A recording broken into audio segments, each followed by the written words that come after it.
C'est leur bureau. Les pentes douces d'Hautacam offrent un large choix de longues randonnées ou de petites balades. Vaste promontoire pour découvrir un aperçu des Pyrénées. Ce qui sépare les deux, d'ici on le voit très bien, c'est ce sommet, le premier, qui lui est sec maintenant, qui n'a plus de neige, une toute petite tache, le pic du Viscos, et cette crête qui sépare ces deux grandes vallées orientées nord-sud et qui nous emmène vers les merveilles du cirque de Gavarnie, les merveilles du pont d'Espagne. Après une première expérience professionnelle, Mathieu et Muriel changent de vie pour devenir accompagnateurs en montagne depuis 3 ans. Fini l'assurance d'un salaire régulier, leurs revenus dépendent désormais de leur sortie, de leurs clients. C'est très aléatoire même, puisque finalement on est très dépendant des conditions météo.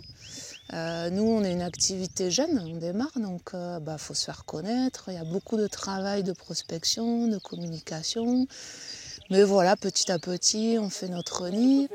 Ils éprouvent les joies du métier et ses contraintes. Le temps passé avec des randonneurs représente finalement 40% du travail.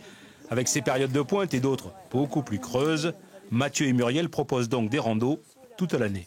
On fait en sorte d'apporter aussi une plus-value à une randonnée à des gens qui vivent dans la vallée. Et on y arrive. Pourquoi ? Parce que même autour de chez soi, en fait, on a plein de choses à découvrir. Et je pense qu'on tend de plus en plus vers ça que d'aller à la découverte de ce qui est près de nous et pas d'aller chercher forcément l'exotisme à l'autre bout du monde. Parce que l'exotisme, il est là. Il est juste là. La montagne en été, ce sont bien sûr des troupeaux et le métier de berger à expliquer aux touristes. Les Oisavants pestent parfois contre ces vacanciers et surtout leurs chiens qui dispersent son troupeau. Il est donc tout content de voir les accompagnateurs encadrer et conseiller les randonneurs. Quand on est des accompagnateurs, c'est plus facile à faire passer les messages.